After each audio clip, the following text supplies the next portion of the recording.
हरि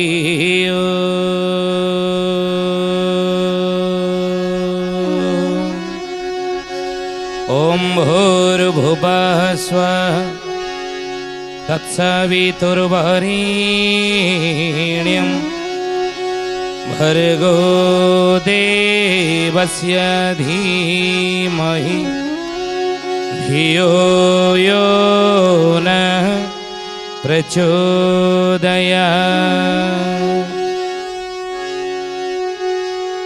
नमस्ते अच्युतानन्दं नमस्ते जगन्नाथाय नमो जसवन्तानन्दं बलराम नमो नमः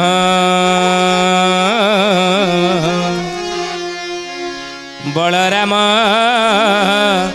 नमो नमः। बोलिए महापुरुष अच्युतानंद जी की शुद्धि जनी ज्ञानी गुणी मंडली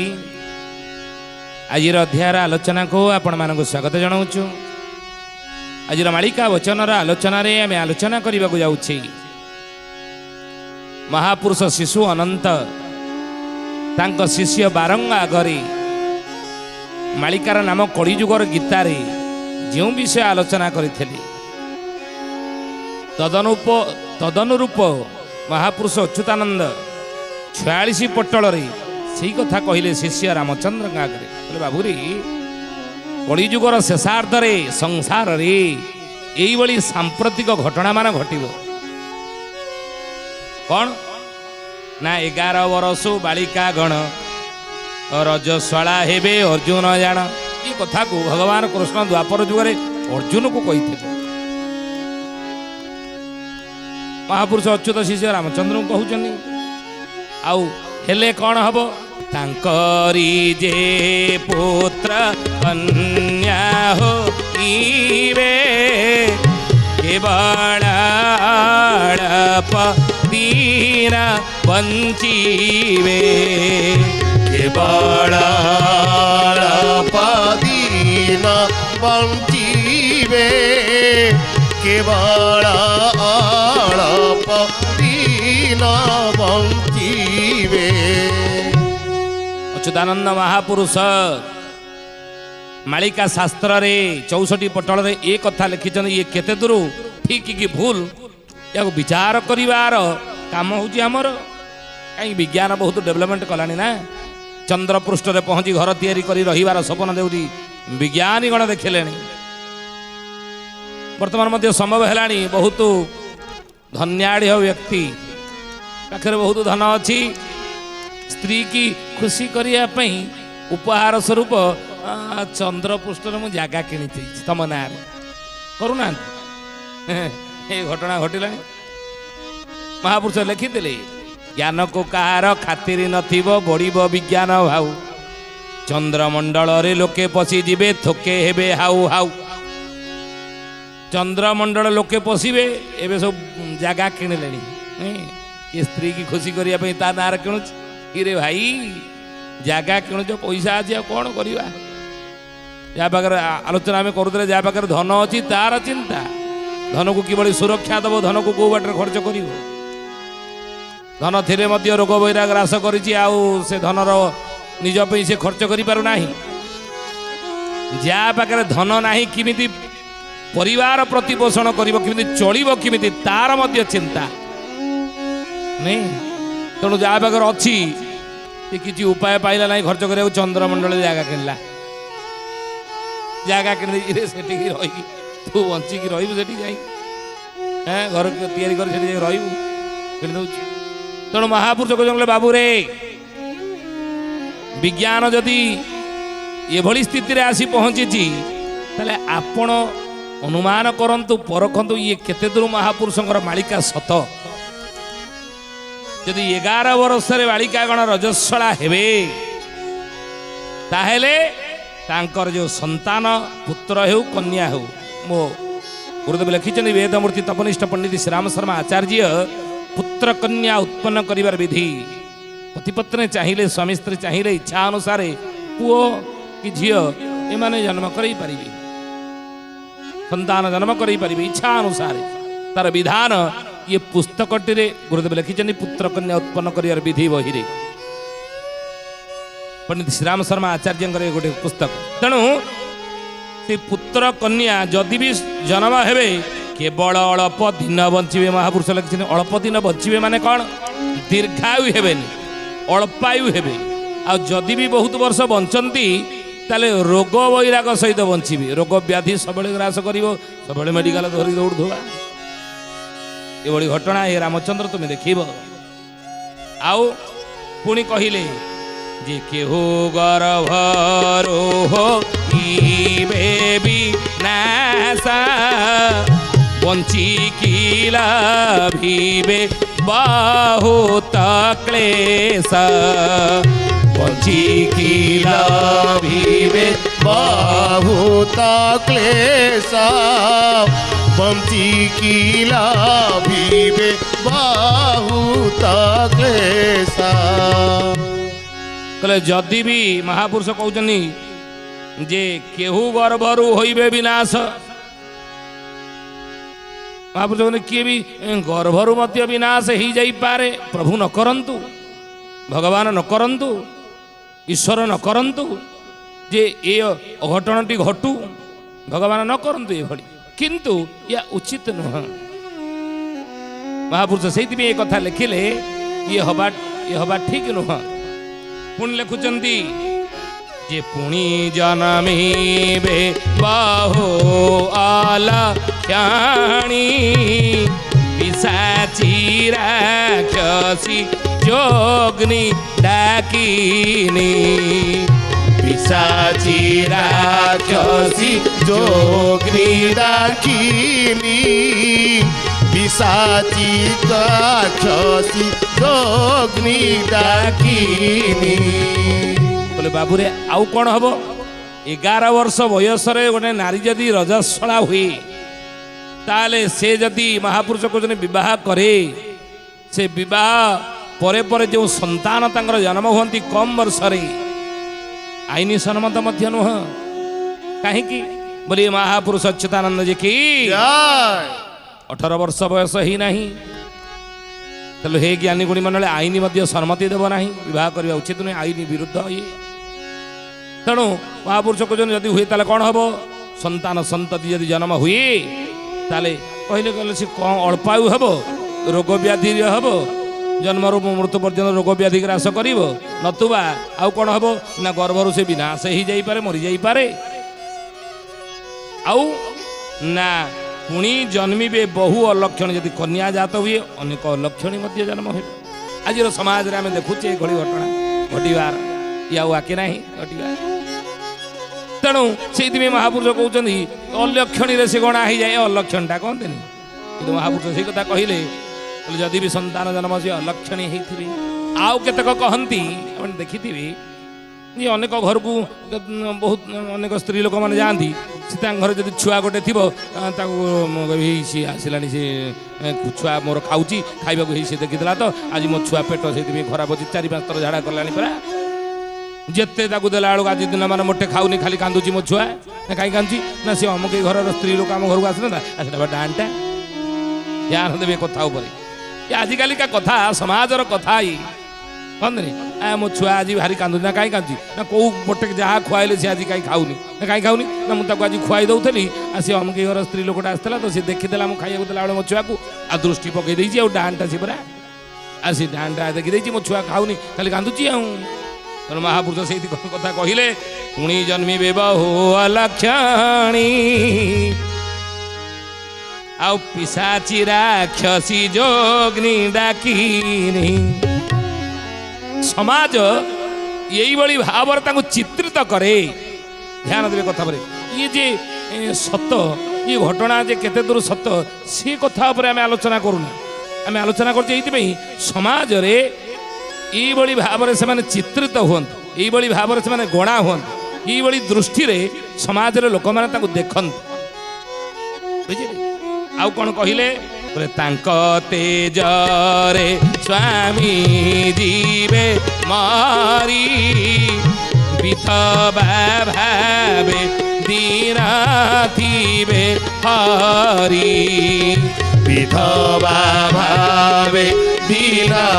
थीबे हरी विधवा भावे दीना नेबे हरी। महापुरुष कहले तांक तेजरे स्वामी जीवे मरी को विषय में आलोचना कर बुझुवे हुए तो ही पारे एभली गोटे संजोग ही पारे घटना घटी पारे किंतु ताहा जे संपूर्ण रूप सत्य ताहा नुह ये कथा हे ज्ञानीगुणी मंडल सुधी जानी ये गोटे काऊ राबिबा को ताल पड़ा काऊ राबिला खेणी ताल पड़गला हे काऊ राबिला बोली ताल पड़ी लोक मैंने कहती काऊ राबिला तो से ताल पड़ा ताल पड़ा बेले काऊटा से राबी देती घटना घटी जाइए तेणु से न्याय कहती से चलीगला आउरी कौन कहले महापुरुष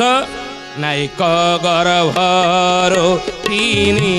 चारि सोता एक समय रे होइबे जात एक समय रे होइबे जात एक समय रे होइबे जात। बोले बाबू रे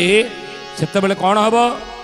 ना एक गर्भरो तीनी चारि सुत आ एक समय रे होइबे जात कलिजुगर शेषार्थ रे जुग परिवर्तन समय रे बारण बेले ये बड़ी घटना आपण माने देखिबे एक समय एक गर्भरु तीनी चारि सुत तीनी चारिटा संतान गोटे माँ पेटरू एका समय जन्म हवा ये हे ज्ञानीगुणी मंडली सुधी जाने ये मनीष पक्ष ये अलौकिक कथा ये गोटे असंभव कथा किंतु ये असंभव आज संभव जहाँकि मालिका आज सतरे परिणत नहीं हाँ पशुपक्षी माने एका संगे अनेक संतान प्रसव करती पशुपक्षी माने से बिलेई हो बा कौन सी अन्य प्राणी हो से एका समय रे अनेक संतान जन्म करिवार प्रसव करिवार नजीर रही किंतु मनुष्य पक्ष रे ये घटिब केतबेले ना कलिजुग शेषार्थ रे बोली महापुरुष अच्युत कहते कहीं ना जितेबले 11 वर्ष नारी रजस्वला हुई सेतेबले एक गर्भरु तीन चारि सुत एक समय रे होइबे जात ये बड़ी घटना घटिब आउ कौन कौन संसार घटिब महापुरुष पुणी कहले आगे खड़ी नाचो शिशु गाणा करिबे बसी विद्या अध्ययन करिबे बसी विद्या अध्ययन करिबे बसी विद्या अध्ययन। बोलिए महापुरुष अच्युतानंद जी की जय। बोले आगे खड़ी नछुई शिशुगण गुरुकुल थिला ये अतीत रे आमे जदि सत्य त्रेतया द्वापर तीन जुगर जदि आमे से समयर आचार विचार को आमे देखिबा ताले सेतेबेले कौन होउतला ना पिला गुरुकुल को प्रथमे जाउथले विद्या अध्ययन पूर्वरु गुरुकुल को जाउथले एवं गुरुकुल रे खड़ी प्रथमे पिला धरुथले गुरु ब्रह्मा विष्णु महेश्वर तीनटी सुन लेखिकी ये ब्रह्मा ये विष्णु ये महेश्वर पिला लेखुला तेणु महापुरुष कहले जे आगे खड़ी नछुई शिशुगण करिबे बसी विद्या अध्ययन कलिजुग शेष कौन हम रामचंद्र रे पिला आउ खड़ी छुईबे ना कहते मो छुआर खड़ी छुआ कर पिला को हो गला 4 वर्ष कि 3 वर्ष मोर पिलार मु खड़ी छुआ करनी खड़ी छुआ कर आज देखंतु से समय आउ अच्छी ना यहीटा धीरे धीरे लोप हो जाइए आउ हो बोली महापुरुष मालिकार लिखिले ये घटना आज घटी करिबे बसी विद्या अध्ययन पाठ पढ़िबे खड़ी न छुईकरी पुणी केते कलोके विवाहन हरी भ्रमिबे सन्यासी दीक्षा को धरी भ्रमिबे सन्यासी दीक्षा को धरी भ्रमिबे सन्यासी दीक्षा को धरी केतेक लोके विवाह न करी भ्रमिबे सन्यासी दीक्षा को धरी ज्ञानी गुणी मंडली शुद्धि जाने शास्त्र प्रमाण दियंती कौन ना विवाह हेउची भारतीय संस्कृति रे वैदिक संस्कृति रे ये हूँ एक ये हूँ कौन ना एक श्रृंखला विवाह जाकि हिंदू परंपरा रे वैदिक परंपरा रे हिंदू भारतीय संस्कृति रे ये विवाह परंपरा रही विवाह पूर्व गोटे पुरुष को अपूर्ण गोटे नारी को मध्य अपूर्ण कह जाए शास्त्र सनमत अपूर्ण कह गोटे पुरुष को जब से विवाह करना गोटे नारी जदि विवाह करना ताले सी अपूर्ण बोली ताको कह समाज रूप रथर ये दुईटी चका सदृश गोटे पुरुष गोटे नारी गोटे प्रकृति गोटे पुरुष आ प्रकृति पुरुषर सम्मिश्रण न हेले ये संसार आगो को किमिति जीव संसार रथ गढ़ी पार ना प्रकृति रे गोटे बालांस समतुल आसी पार ना कि से प्रकृतिर नियम को आम उल्लंघन करा बोली महापुरुष अच्युतानंद मालिकार लिखिते नहीं तेणु हे ज्ञानी गुणी मंडली से महापुरुष कहते जे केतेक लोके भी बाहन करी आउ भ्रमिबे सन्यासी दीक्षा को धरी कलिजुगर तो देखिबो आज अच्छी बेसी आम आलोचना करूने आउ कौन कहले कहले नडा को लोके मध्यस्थ हो इवे मिछ कथा कही लांच खाइबे मिछ कथा कही लांच खाइबे मिछ कथा कही लांच खाइबे न डाकू लोके मध्यस्थ करिवे प्रतिटी जगार आपण देखंतु जे परिवार हेउ बा कौन सी अन्य जगह हो आजिकल लोक डाकवा दरकार ना आगुरी डका होता 200-300 वर्ष तलू जा तो गाँव गोटे असुविधा जब हो परिवार रे से कौन करे ना गाँव मुरबी मान डाके गाँव मुखिया मान डाके डाकिकी से मुखिया माने मुरबी माने मध्यस्थता करती एवं जदि कलिकजिया झगड़ा झाटी परिवार परिवार भितर होती दुई परिवार भितर होती कि स्वामी स्त्री भितर होती कि भाई भाई भितर होती से माने मध्यस्थता करी कौन करती ना ताको तुटई दियंती पुणी मिलामिशा कर दियंती डाकिबा को पड़े जन को डाकिले ही सी आसिक मध्यस्थता कर सिमिति आपणा छाए कहीं आसते ना नहीं किंतु महापुरुष अच्युत कहते कलिजुगरे घर भंगा प्राणी सराबे होइबे फंदा फिकर रे माती फतुरी संसार चिरमणु थिबे तिले नार क्षीण भीति तिले नार क्षीण भीति है सुजने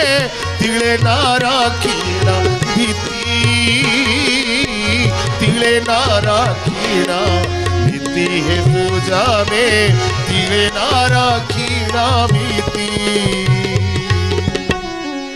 बोले घर मंगा प्राणी सरबे होइबे फंदा फिकर रे माती देखो ये सुधी जाने ये घटना घटिया बाकी ना घर जोड़ा परिवर्ते आज घर भंगा लोक बहुत दुनिया आमको मिले नहीं जहाँ को आप डाके कौन करेंगे आम स्वामी स्त्री भितर आम कजिया होता सी मुझे तो आगे कहूँ कौन करूँ सी एमती कला सेमती कला बुझु आ तू ये कथा तो आगे कहबूनी एमती पूरा अड़ुआ है मुझे 2 दिन है खाईनी कहे कहबूनी सी ठीक जाकि कह बुझुल ना तो स्वामी पूरा खाली मो आगे या कहता तो विषय कौन एमती तू एमती कौन कह ये घर जोड़ी हम भांगी जीवन तेणु 600 वर्ष तले महापुरुष अच्युत ये कथा कहते जे स्वामी स्त्री भितर आउ कौन समाधान करेंगे कलिकजिया झगड़ा मेटेबे कौन आउरी भले कि कलिकजिया लगेदेवे ये मध्यस्थता ऊपर पड़ी करते परिवार को जोड़े कौन ये परिवार को आउरी भांगी देवे घर भंगा घर जोड़ा लोक संसार मिले ना ଏଭଳି ମଧ୍ୟସ୍ଥତା ଆପଣ ମଧ୍ୟସ୍ଥି ସଂସାରରେ ପାଇବେ ନାହିଁ। ଆଉ ଆଗରୁ ଘର ଯୋଡ଼ୁଥିଲେ ମଧ୍ୟସ୍ଥି, ଏଇନା ଘର ଭାଙ୍ଗି ଦେଉଛନ୍ତି। ଘର ଭଙ୍ଗା ପ୍ରାଣୀ ସରବେ ହୋଇବେ ଫନ୍ଦା କରିକି ଫିକର କରି ଭାଙ୍ଗିବେ। ଆଉ ଫତୁରି ସଂସାର ଚିର ମଣୁଥିବେ ତିଳେ ନ ରକ୍ଷିଣ ଭୀତି। ଅଚ୍ୟୁତ କହିଲେ ବାବୁରେ ଇଏ ନ ଡାକିଲେ ମଧ୍ୟ ଏମାନେ ଉପରେ ପଡ଼ିକି ଆସିକି ମଧ୍ୟସ୍ଥତା କରିବେ। ଏଭଳି ଲକ୍ଷଣ ଘଟଣା ଘଟିବ କଳିଯୁଗରେ ତୁ ଦେଖିବୁ। ଆଜି ହେଇଛି। हे ज्ञानी गुणी मंडली सुधी जाने ये कलिजुगर सांप्रतिक घटनावली आज तो समय होती। आसंतु वाणी की विराम देवा, पुणी आसंता अध्याय विषय में आलोचना करवा। किंतु वाणी को विराम देवा पूर्वर जड़े भक्तर ना कहवा। किए से भक्त, कौन तार ना, कौट तार जन्म होती बोले चषा कूले भक्त गजेन्द्र नाम। चषा कूले भक्त गजेन्द्र नाम। कुआपाड़ अटे ग्रामर नाम। कुआपाड़ अटे ग्रामर नाम। विश्वासी भक्त अटई सेही। विश्वासी भक्त अटई सेही। दुई पुत्र एक सुता जे होई। दुई पुत्र एक सुता जे होई। कुआपाड़ा बालीचंद्रपुर निकट कुआपाड़ महापुरुष कहते चषा कूल गजेन्द्र नाम जड़े भक्त जन्म हो भगवान प्रति बड़ विश्वास तार रही भगवान प्रति आ दुईटी पुओ गोटे झील तार थी बोली महापुरुष अच्युतानंद भक्त तालिका मालिका शास्त्र रे या ना को लिखिदेले। ज्ञानी गुणी मंडली ए ना आप लिखि रखु पर ठाब करेंगे। आज तो समय होती बाणी की विराम देवा। आसतु प्रभुंकर नाम नहीं बेला जाऊची गाड़ी सुधी जाने। बेला जाऊची गाड़ी सुधी जाने। कली से साहेब सत्य प्रकाशिव। कली से साहेब सत्य प्रकाशिव। मालिका वचन अच्युत वाणी सुधी जाने। बेला जाऊची गाड़ी सुधी जाने। सुधी जाने आज विदाय दिंतु पुणी आसंता अध्याय भेट हवा। रहुचु हरिओम शांति ही शांति ही शांति ही सर्वारिष्ट सुशांति भवतु। प्रार्थना आम आनंदर उत्स।